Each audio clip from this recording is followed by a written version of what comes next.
أقوى طعنة مش اللي بتيجي في الظهر، أقوى طعنة هي اللي بتيجي من الإيد اللي أنت مطمن لها، إيد علمتها إزاي تسند عليك.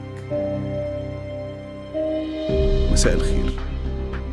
الحكاية اللي معانا النهاردة حصلت مع يوسف. يوسف كان راجل أعمال ناجح، وشغله كله كان قايم على أمانته وكلمته وشطارته في شغله. نادية مراته كانت بالنسبة له سند وظهر، مش مجرد زوجة، كان بيحبها ومخلص ليها في كل حاجة، مش شايف غير حبها في حياته كلها.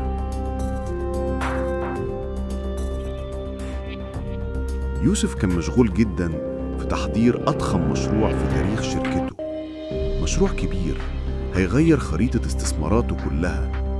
كان حاطط كل فلوسه وكل طاقته وكل تفكيره في المشروع ده. نيجي بقى لنادية مراته. نادية في الأول كانت بتحب يوسف جدا، لأنهم كانوا زملاء في الشغل أيام ما كانوا شغالين موظفين صغيرين في الشركة.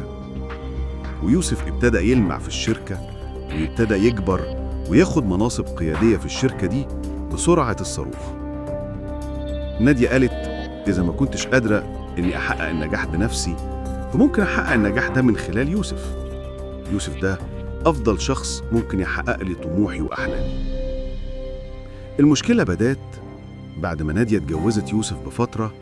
كانت دايما بتكلمه عن مشاريع خاصة بيها، وإزاي إنها اتخلقت سيدة أعمال من الطراز الأول، وكل اللي ناقصها بس التمويل، وإنه في وضع ومكانة ومستوى مالي يقدر يساعدها في ده.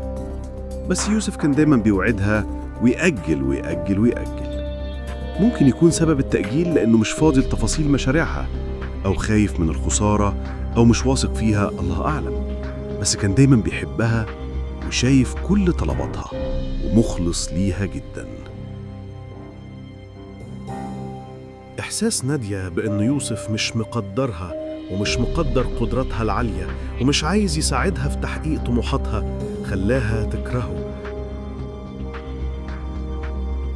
وبالصدفة قابلت شخص أقل ما يقال عليه إنه صديق يوسف اللدود،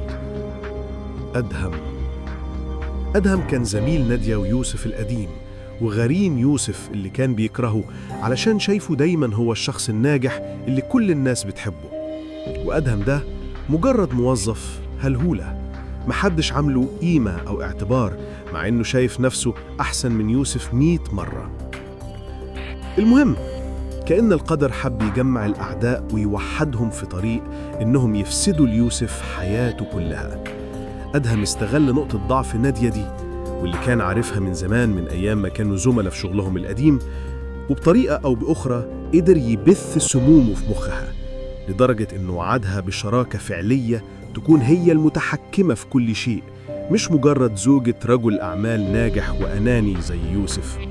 أدهم ونادية ما كانوش عايزين يخونوا بس، كانوا عايزين يسرقوا يوسف ويخلصوا عليه تماماً، عشان نادية تحقق أحلامها بسهولة وأدهم ياخد بطاره من غريمه القديم. يوسف كان على نيته وما كانش واخد في باله خالص، وما كانش حاسس باللي بيتدبر من ورا ظهره.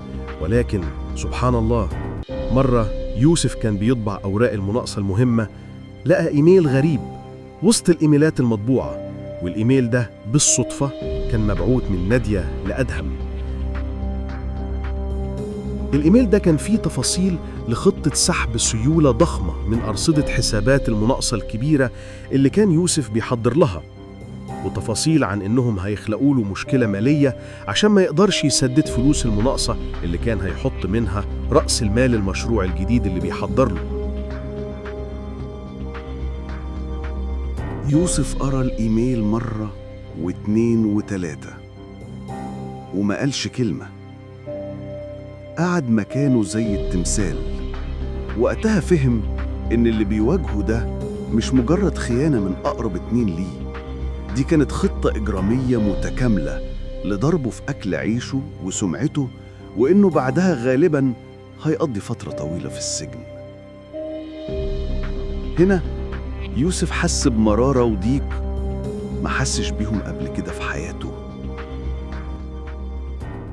معقول ممكن يكون الكلام ده حقيقي؟ معقول الخيانة تجيلك من أكتر حد بتحبه؟ يوسف عرف إن المواجهة مش هتنفع. نادية وأدهم كانوا متأكدين إنهم كشفوا كل أوراقه، عشان كده يوسف سابهم يلعبوا اللعبة دي وهم فاكرين إنهم كسبانين. يوسف فكر في خطة جهنمية هتقلب الترابيزة عليهم، فعمل نفسه مش واخد باله، وبالعكس بدأ يتصرف بغباء مصطنع. وقال لأدهم إنه مضطر يبيع جزء من الأصول بتاعت الشركة بتاعته عشان يغطي ديون قديمة ويقدر يدخل المناقصة الكبيرة الجاية. وطبعا أدهم طمع ووافق يساعده في عملية البيع دي عشان يستفيد بالعمولة اللي يوسف أقنعه إنها من حقه لو ساعده في بيع الأصول دي. يوسف عمل حاجة أغرب، وهي إنه حول كل الأصول والممتلكات الحقيقية والمشروعات تحت التنفيذ لكيان مالي كبير بس بره البلد، كيان ملوش أي علاقة مباشرة بالشركة في مصر. أما الخطوة الأخطر هي إن يوسف سمح لنادية وأدهم إنهم يوصلوا لبيانات مجموعة من الأصول الورقية، مباني قديمة وشراكات انتهت صلاحيتها بقيمة سوقية ضخمة، لكن قيمتها الفعلية صفر بسبب الديون والنزاعات القانونية عليها. نادية وأدهم لما وصلوا للبيانات دي واللي كانوا فاكرين إنهم وصلوا ليها بذكائهم، كانوا طايرين من الفرح. كانوا فاكرين إنهم بالشكل ده هياخدوا الكنز وهيكسروا يوسف للأبد. لما عرض عليهم يوسف إنه ينقلوا الأصول دي ليهم لأنه أكتر ناس ممكن يأمن لهم ويثق فيهم في الدنيا كلها، وبمنتهى السذاجة والغباء الممزوج بالطمع وقعوا على كل الأوراق اللي يوسف جابها ليهم بحجة تسهيل البيع. في الحقيقة كانوا بيوقعوا على أوراق بتورطهم في تحمل مسؤولية الديون والنزاعات الخاصة بالأصول الوهمية دي. بعد أسابيع من التخطيط يوسف جهز كل حاجة، وفي يوم ما نادية وأدهم كانوا بيعملوا فيه احتفال صغير عشان يعلنوا فيه السيطرة الكاملة على الشركة، يوسف بعت لهم هدية. الهدية ما كانتش ورد، كانت ملف أسود مليان ورق كتير. الملف ده ما كانش فيه أي مواجهة أو كلام، كان فيه أمر قضائي دولي بالتحفظ على كل الأصول اللي نادية وأدهم نقلوها باسمهم بناء على دعوى احتيال مالي دولية مقدمة من كيان يوسف الجديد. تقرير خبير مالي يثبت إن الأصول اللي استولوا عليها هي أصول عليها ديون، وهم ملتزمين قانونياً بسداد الديون دي أو الحبس. ورق طلاق رسمي مرفق بها كل الإيميلات والمحادثات اللي بتثبت الخيانة والتآمر على سرقة الشركة. أمر بإخلاء المنزل وتسليم كل الممتلكات الشخصية اللي اشتراها يوسف لنادية. نادية وأدهم ما تكلموش. الصدمة كانت أقوى من أي كلام. كانوا فاكرين إنهم سرقوا الشركة، لكنهم في الحقيقة وقعوا في فخ ديونها وجرايمها المالية. وفي عز الصدمة يوسف بعت رسالة أخيرة لنادية على موبايلها، كتب فيها: تمن الخيانة غالي وانتي لسه ما دفعتهوش.